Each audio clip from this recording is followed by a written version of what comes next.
Beyond these doors, the council awaits. Join us, Munda must, Yoda explained. Why? Munda asked. I have nothing to do with his return, and the less I have to do with him, the better, he went on.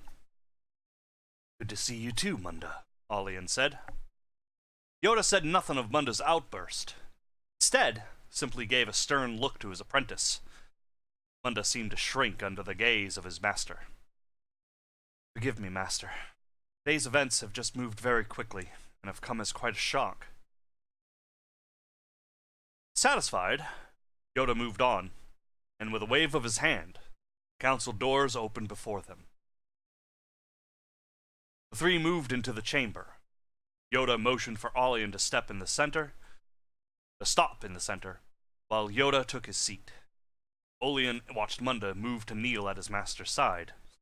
Deciding not to let Munda distract him from his purpose here, he focused instead on the Jedi Masters that now surrounded him. Most were new to him, Jedi that moved through the ranks that he'd never met before, while others he did know, as he should. They were there when he was exiled. Roth Sten. They appointed you Grand Jedi Master. How desperate the Jedi must be. Olian Morse, have you come to debate the decision of this council to remove you from the Order? Or have you simply come for revenge? Roth asked.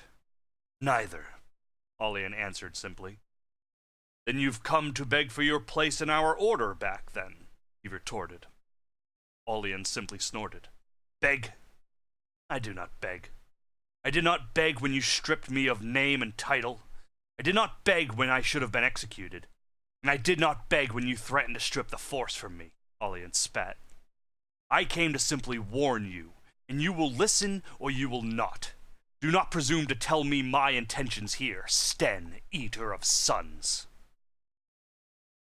The council shifted uneasily in their seats.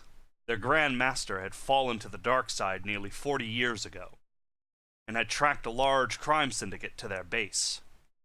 He discovered that the criminals were spread all about a dying and abandoned solar system. The only outlaws lived there now. Instead of calling for reinforcements, Sten had decided to make an exercise for his new dark powers. He collapsed the system's sun, just to see if he could. Giant red star did not go supernova, however. He had contained its power to itself. When the act was done, a black hole was left in its absence. The massive gravitational shift was enough to cause some of the system's planets to crack in half. Some were simply destroyed. The ones on the farthest edge were still, to this day, being drawn to their doom. The outcry of pain was felt through the Force throughout the galaxy, and Sten was there at its origin point. Pain he felt snapped him out of his dark tendencies, and flew back to the council. He threw himself at the feet of the Masters, begged forgiveness, offered his hand so he could do no more terrible things with them. When they refused, he demanded they strip him of the Force, or kill him. Instead, the council promoted him to Master. They do that shit. Years later, he won a seat on the council itself. No one talked of it out loud, and only Sten's self-imposed cybernetic hands, and the name the Outer Rim had given him, had remained of his crime. Master Sten was clearly outraged, and Olian knew it. A smirk across his face plain for all to see. That enraged Sten even further. Please, Olian, said a female Jedi Olian had never met before. We've been expecting you. I, for one, would hear what you have to say. And bringing up past transgressions helps no one on either side, she said pointedly to both Olian and Sten. Olian had grown bored by all of this at this point anyways, and decided it was time to say what needed to be said. I've come to warn you that there is a rather large group of easily over 100 individuals, gathering relics, knowledge, and power. The numbers grow every day, as they find others with the ability to wield the Force. Those you all would deem too old to begin training. Those that are angry, jealous, and greedy to have such amazing power. Their goal is to create a new Sith Empire, explained. The news caused instant murmuring amongst the Jedi. Master Roth Sten called for silence. Allian, you expect us to believe that, he started saying. Allian is dead. You saw to that. I am Darth Zyle, Dark Lord of the Sith, he announced firmly. The silence was deafening. After several seconds, Munda stood and broke the silence. A Sith Lord, he said hurtfully. You expect us to believe that a Sith wants to stop the Sith? Disbelief was etched onto his face, as well as many of the Masters. I have risked everything, my life, my very freedom, to come here and stand before the Council to give this information. Padawan Munda asks a valid question. Why would a Sith Lord desire the destruction of a possible Sith Empire? Jorn asked. Surely the existence of an empire would allow you further freedom and security of your life, she added. Master Jorn also raises good points, Lord Zyle, Roth said. What do you have to gain from this? Only your aid in stopping this group from getting out of hand. If they persist, they represent a very real threat to my continued solitary existence. Oh god, I just accidentally hit space and everything moved around. There you go.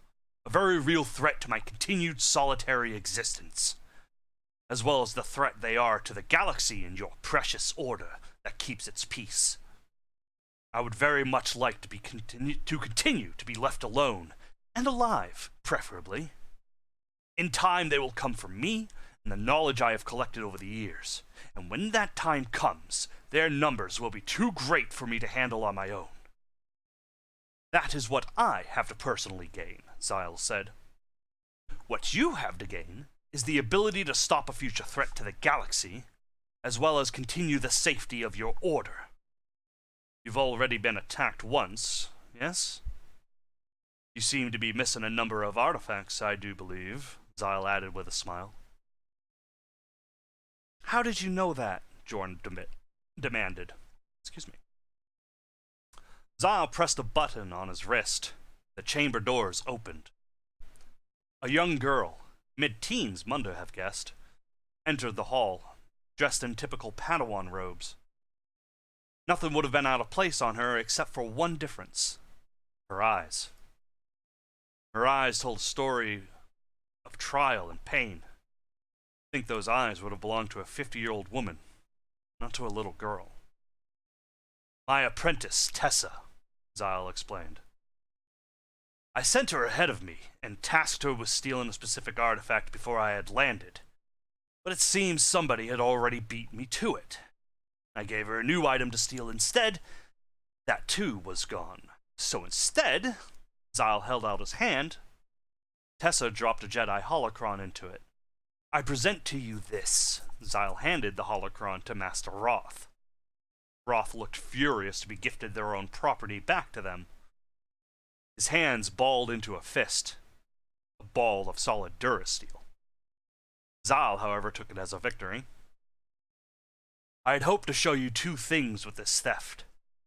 One being your lack of security and inability to even stop an unarmed 15-year-old girl from stealing from your vault. But the future Empire has already done that, it seems, so now I'm left with my second reason. And that's simply as a sign of good faith when I say this. I mean no harm towards the Jedi. Munda did not feel any deception in Zyle, which made no sense. The Sith have sought the destruction of the Jedi since the two sides have existed. It's clear none of the Masters believed him either. You don't seek to destroy us, to lure us into a trap, Munda asked. No. I have no reason to. We exiled you, Jorn said accusingly. Yes, and in doing so you allowed me to break all ties with the Order, and allowed me to seek the path I have always desired, and because of that, I do not harbor any hate for the Jedi, said Zyle. Sith feed off of their hate, Roth countered. The Sith feed off many emotions, Jedi. Hate is simply the easiest, he shot back. Enough information we have, Yoda interrupted the soon-to-be argument. Discuss this, we must, he said pointedly towards Roth. Yes, you're right, Roth said. Lord Zyle, you and your apprentice will wait outside while we come to a decision. We will summon you when we are done. Zyle and Tessa took one of the turbolifts back down. The long ride gave Zyle a good opportunity to get some more information.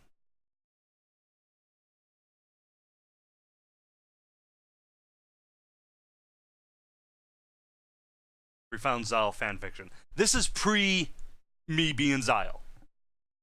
So you can think of it as fanfiction, but it's not. They're in the turbolift. Turbolift is an elevator. Tell me of your mission, apprentice, Zyle said. While the Jedi were distracted with your arrival, I managed to enter the vault. Easier than planned. That fool Jorn was so distracted by the disturbance you allowed everyone to sense, she left herself logged into the terminal she was working at. Zyle's cold laugh told Tessa her master was pleased thus far. She continued. I searched for the sword of Nagasato. Then the lightsaber of the unknown. They were already gone. After that, you already know how the plan was altered, my master. And you are sure that the weapons were gone, not simply moved? He asked. Fairly certain, master. If they were moved to a new vault, then it would have been constructed after you left. There would have been no time to search for and then infiltrate the new vault. Tessa sought approval for an insight into the situation, but the look upon Zyle's face was anything but pleased. Beyond that, I reached out to feel for the dark side. It only existed in the few holocrons that remained, as well as, of course, in the sky above the temple, she concluded. You have done well, my apprentice, Zyle said. My anger does not lie with you, Tessa, but with the fact that we did not move fast enough. Turbolift doors opened. There stood roughly 20 Jedi Knights and a handful more Padawans, simply waiting there, just staring. Darth Zyle had expected this. His presence would undoubtedly cause constant alert until he and his apprentice left. Tessa, on the other hand, did not like the situation. Zyle felt her tense up and drop herself into a combat trance, ready to strike should the need arise. Zyle grabbed her by the shoulder. They are not our enemies until they strike first, Zyle said firmly. And they are Jedi. They do not strike first, which gives us the advantage. Now calm yourself. The second set of turbolift doors opened, and Munda Brick strolled out and assessed the situation. What is this, an ambush on our guests? Don't you have studies and training to attend to? Go on, get out of here! Munda shouted. Normally, Jedi Knights wouldn't take orders from a Padawan, but being Master Yoda's Padawan certainly had its advantages. Slowly the mob cleared and went about their business. Munda eyed Darth Zyle and Tessa with uncertainty.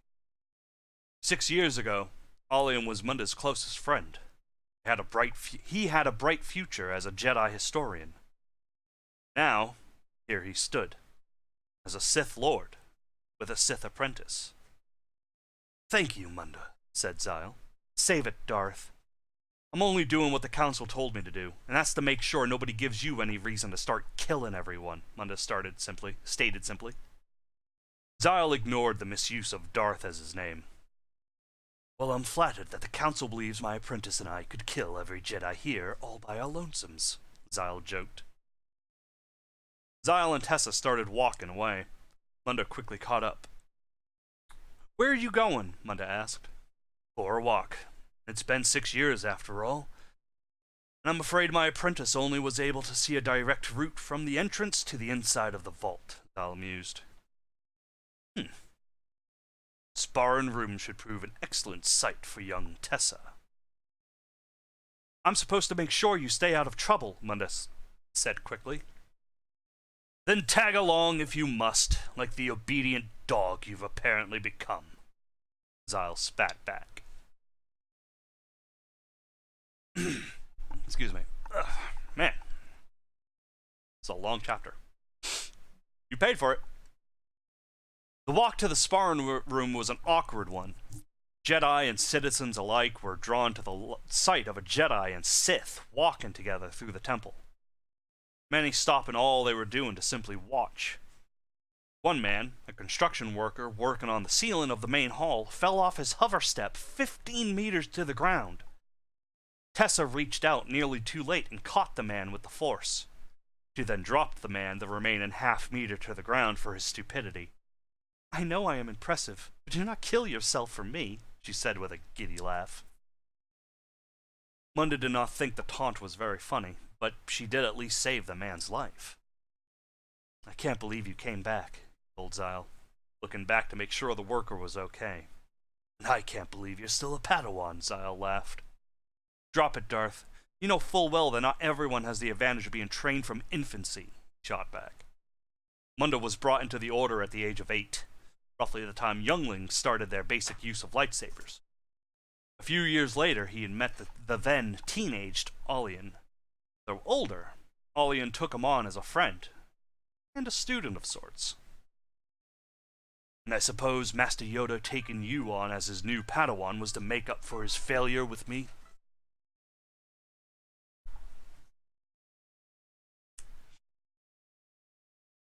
That's what everyone assumed. Maybe he just didn't want to see the other half of the duo fall as well, Munda said.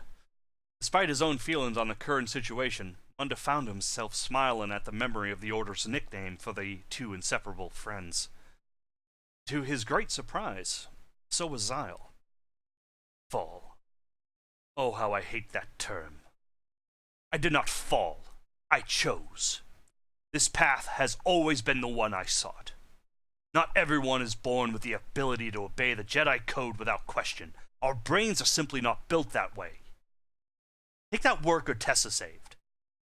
He did not become an arbiter like his father and grandfather before him. The defendant of innocence and criminals held no interest to him. So instead he became what we see today. A man, working with his hands. Earning less credits than he could have, but happy and content with his life, Zal explained. There's a big difference between a construction worker and a Sith Lord, Darth, Munda countered. You could have been a number of things that didn't result in becoming a being of evil. Evil? Is that what I am? Funny, here I thought warning the Jedi of an impending threat was a good thing.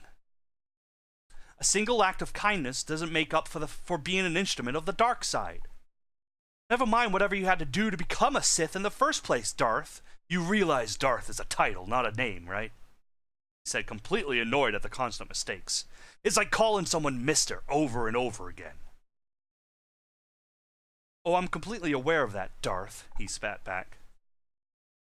As far as Munda was concerned, calling Zal only by title served two purposes.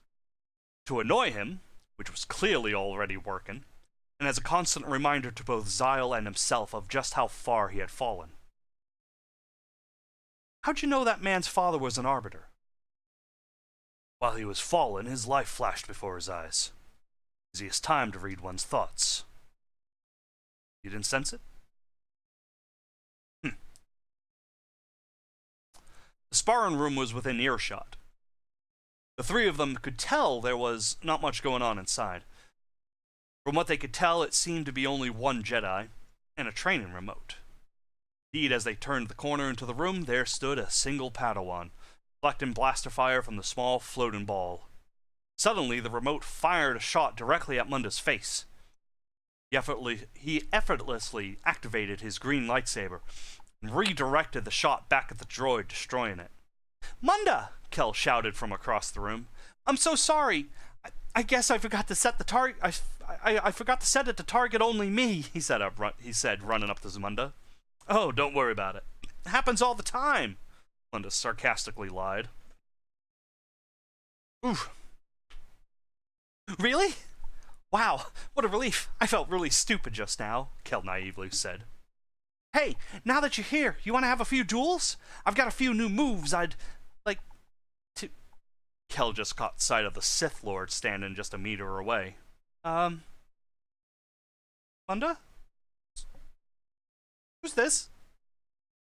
Munda thought to himself that maybe there was an advantage to being seen with a Sith Lord after all. It certainly shut up Kel.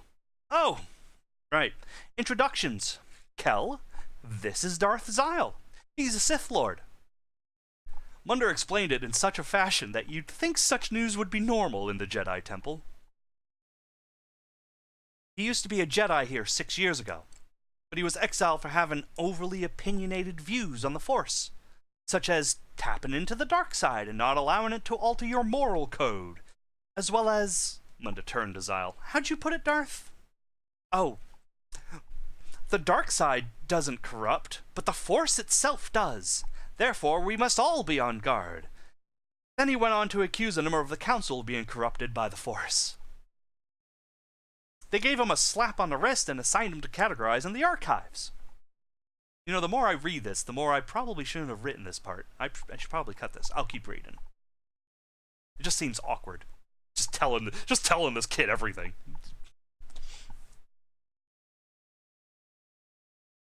They gave him a slap on the wrist and assigned him to categorize in the archives, which seemed to only make matters worse, because in a standard month while out on assignment to stop a turf war in the lower sectors of Coruscant, he unleashed bolts of lightning from his fingers. The 2 gangs were dead, but so were 3 innocent hostages they were holding. I'd hardly call 2 spice dealers and a rapist innocent. Regardless, the Council sentenced him to exile. His name stricken from the Jedi records. We were never to speak his name again. As such, they didn't even give him the dishonor of being listed as one of the Lost 20. They even went so far as to remove his very existence from the intergalactic database. He has no name, technically doesn't exist, he said pointedly towards Dial to drive the point home. I'm guessing that's why you chose your Sith name to be Zyle. Having no identity after all, you'll have to turn that into a thing of strength. Impressive, he said genuinely. Kel seemed overloaded with all this new information. He remained silent for several moments. Tell me, Kel, Zyle said, breaking the silence. How long have you been in training? 4 standard years. Excellent. My apprentice has been in training for just nearly 3 years now, and her training in the use of the lightsaber has been lacking a certain variety. Seeing as you were so anxious to test yourself against Munda, perhaps you'd consider Tessa here instead. Tessa stepped out from behind her master and removed her stolen Jedi robe. Non-lethal, of course. I'm sure Munda would vouch for you that you will be safe if my word is not enough for you. Zyle had put Munda on the spot. Whether it was his intention or not, it had been done. Munda thought through the possible outcomes. Tessa didn't hold back and killed Kel, and that would certainly be on Munda's head for allowing the duel to happen. Of course, there went any possibility for a temporary alliance. Zyle would immediately lose out on what he came for. If he didn't vouch for Zyle, it could be taken as a sign of mistrust. If the Council decided to help him, there would always be an even bigger rift between them. The choice was clear to Munda. Go ahead, Kel. Everything will be fine. Good, that's settled, Zyle announced. He pulled back his robe to reveal the 2 lightsabers hooked to his belt. He grabbed the small straight one. It was barely longer than what one hand could close around. Zyle handed the tiny weapon to Tessa. Munda just realized that a crowd similar to the one back at the turbolift had gathered behind them, all waiting to see what would unfold. There was no use trying to send them away this time. They were determined. Kel activated his lightsaber. His purple blade illuminated his determined face. Tessa ignited her saber lazily. The sound was unique. A crackle snap. It sounded as if it was broken. Her crimson blade illuminated her leg and the floor. Kel made to charge forward, only to make an awkward trip to the floor. He stood up and made for another charge. At least, it looked like he was trying. He seemed to be a statue created to capture the essence of a Jedi about to pounce, when suddenly collapsed, looking relieved. Munda figured out what was happening. Tessa was manipulating Kel through the Force. Poor Kel was never good at putting up a defensive shield, and Tessa had found that weakness immediately, and was exploiting it fully. Enough playing with your food, Tessa. This is a lightsaber duel. At least let him approach you. She did as commanded. Kel charged again. 3 meters, she deactivated her lightsaber. 2 meters, she hooked it to her belt. 1, he swung for her head, which she ducked under. Kel followed through to swipe at her legs, which she jumped over. He turned the missed swipe into a lunge aimed right at her heart. She spun around Kel so fast his lunge hadn't even fully extended yet. Using the Force, she pushed Kel off of the dueling platform, who took a painful fall 3 meters to the ground. 4 years of training, and that's the best you can do, Zyle laughed. It seems we have a candidate for most pathetic Jedi ever. None of the knights or Padawans laughed at Zyle's insult. But there was still a number of citizens who did not hold back. Their laughter echoed throughout the training room. Kel shouted in rage and embarrassment. He leapt back up on the dueling ring and attacked Tessa with all of his anger. She turned her lightsaber on just in time to block repeated hate-filled overhead blows. When Kel realized he wouldn't beat her that way, he started making wild swings. Tessa continued to parry each blow, and Munda swore he could still see her laughing. She started using the saber less and less, reverting back to simply dodging, which only enraged Kel further. She deactivated her saber once again. "Fight me, coward!" Kel shouted. He lunged again and again. This was getting hard for Munda to watch, until it just stopped. Kel was on the ground, crying in agony. Munda and many of the spectators rushed in to see what had happened. The reason was clear. Kel had cut off his own arm. Tessa left her beaten opponent where he fell, and leapt off the platform to her master's side. To defeat one's enemy is to know victory. But to manipulate said enemy into defeating themselves, that's glorious, Zyle announced proudly. Do you see now why I taught you to simply fight without emotion first, instead of having you dive headfirst into the dark side? He asked Tessa, motioning to the destroyed Kel. Yes, my master. I was wrong to question your teachings, looked over at Kel. That could have been me, she said with disgust. Wait. This was all for you to put a lesson into perspective for her? Munda asked angrily. You didn't think I was doing this for his sake, did you? Zyle asked. The look upon Munda's face clearly said no, but he still expected more than this. Well, look at it this way. When he heals up, and he's adjusted to one of those new cybernetic arms, he'll vow to never let his anger become the better of him again. He'll become stronger for this. He may never hold a lightsaber again, Munda argued. Yes. And I can't say that'd be much of a loss, wouldn't you agree? Before Munda could even begin trying to lie to defend Kel's future as a great Jedi, his wrist comm beeped. Council is ready, Darth. Excellent.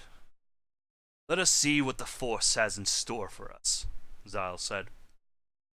Zyle and Tessa made their way through the crowd and out the door.